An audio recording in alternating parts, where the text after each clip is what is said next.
Amelia's Bodyguard, mini romance audiobook from the series Bodyguards of Samhain by author Lisa Daniels. Amelia Hargraves didn't need protection. However, according to the Stone Shear Precinct, due to her abnormal amount of time spent around necromancers, she'd have it, whether she wanted any or not. "Cheer up, sister," Morgana said, grinning.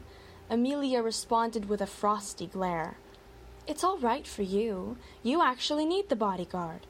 You're the one with magic powers in the family, and you're the one everyone wants to assassinate." Humph. The smile slid off Morgana's face. She scratched at her red hair. "I could do without, to be honest, given that normal people run away screaming if I so much as breathe the words I'm a necromancer." "Shame," Amelia said, proud she didn't have to put up with marching people screeching obscenities about necromancers. Her expression soured further, however, when he walked into the room. He being the new bodyguard, Sidney Coulson, all lean and tough and oozing with that sublime animal presence all the shapeshifters seemed to have. "Don't look too pleased to see me," Sidney remarked, quirking a black eyebrow. "This situation is for your own good." Amelia folded her arms. "What this does is draw attention to me. You also make some of the students I'm teaching very nervous." On a normal day, Amelia worked as a forensic anthropologist in a former university institution that took on apprentices and sometimes handled unusual forensic cases that her youngest sister had an unfortunate tendency to get involved in. Morgana's increasing involvement in affairs left Amelia more on the front lines than she would have liked. Now she was supposed to watch her sister consult the soul of a new victim, brought in from a recently discovered mass gravesite. Her necromancer sister was supposed to glean information from the spirit that might lead to the capture of a serial killer. On a normal day, Amelia and her apprentices would have been left alone to fathom out the cause of death and identify the victim, but the serial killer's increasing body count ensured the precinct had summoned her sister to help instead. "I get paid good money to watch after you," Sidney said, his dark yellow eyes locking onto hers. She could almost feel the werewolf within prowling about her, and it stirred the hairs at the back of her neck.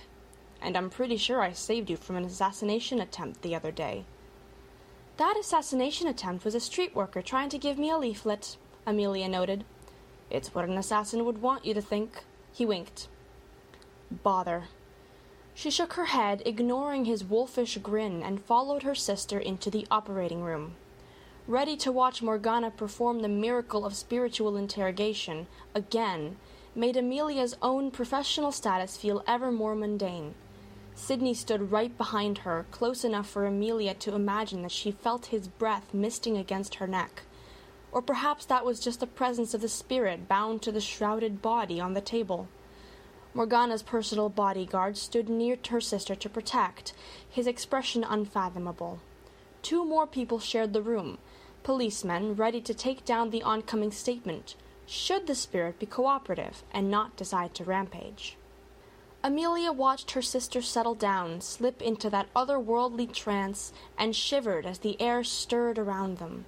Didn't matter how many times Amelia bore witness to this, it always unnerved her on a deeper level. "I've never seen a summoning before this," Sidney whispered beside her, even as Morgana's skin seemed to pale, as if her body was chilling unnaturally fast. "The stories I heard always hinted human sacrifice was involved." Rolling her eyes, Amelia turned on her bodyguard. "The only sacrifice here is the one the killer has done with the victim. My sister is here to help those slain." "She's touching something that's better left untouched," Sidney continued, sending a fresh spike of anger in Amelia. "The dead should be left dead." "What of justice? What if this is how we find the killer?" Sidney said nothing to that, but observed intently the shrouded body.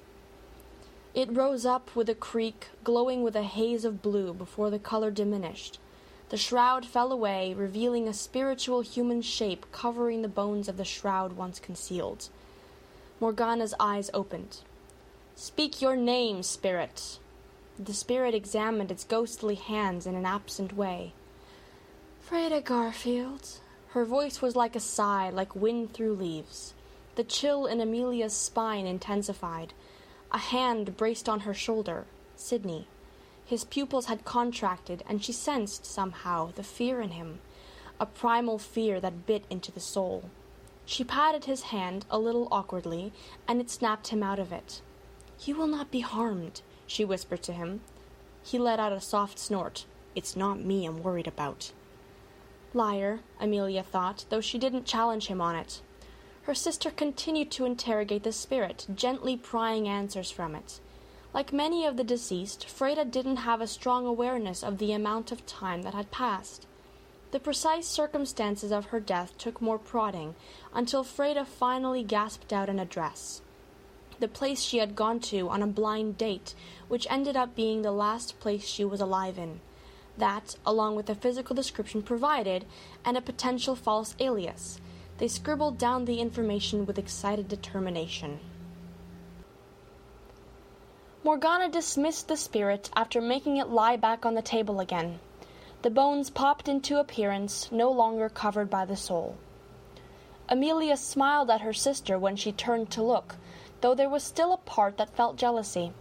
Morgana did in moments what took Amelia years to study. Hard not to feel bothered by that. "Still think necromancy's evil?" she asked her bodyguard.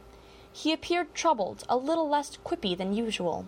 "I can ask my sister to wear a black robe and carry a candle next time if you want." Sidney kept quiet until they were both alone, and he was due to drive her back to her own house, like she wasn't perfectly capable of doing it herself.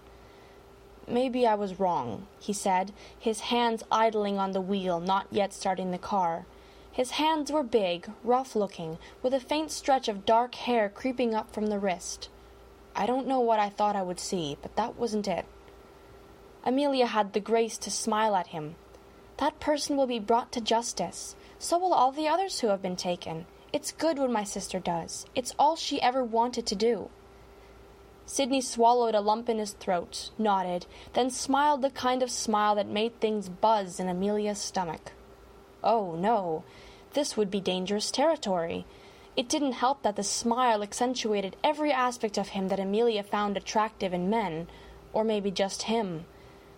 "It's going to take a while for me to adjust, I think," he admitted softly. "It's just what I've heard, what I've read." "Ignore all that," Amelia said, putting on her teacher voice.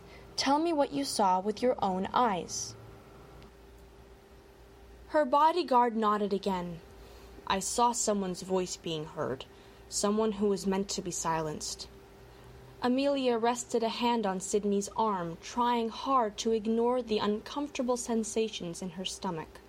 "Isn't it a wonderful thing?" They held eye contact for entirely too long. Long enough for Amelia to notice the increasing tension in the air, to wonder what it might be like if she tilted her head forward, covering the distance between their mouths. Right before she dismissed it with a mental slap of her mind. "He's a client, nothing more." "Perhaps my duties here won't be as bad as I thought they would be," he said then, one eyebrow raised. "I can think of worse people to look after, especially with you being easy on the eyes." "You think I'm easy?" "Wouldn't put it like that," he said, though his smile stretched into an impish grin. Her heart gave a frantic lurch as he leaned in close, lips inches from hers, just to fix her seatbelt on. He started the car as she flushed furiously, punching him on the shoulder. He laughed in response, reversing the mount. Eventually, she smiled as well. Maybe it wouldn't be so bad having him around, even if he did scare her students and tease her into spontaneous combustion. Seemed they could both profit from this arrangement, in more ways than one. She smiled to herself, knowing exactly what she was going to dream of tonight. Click the links below for the extended version and full-length stories in this series, and don't forget to subscribe and hit the bell for more romance stories.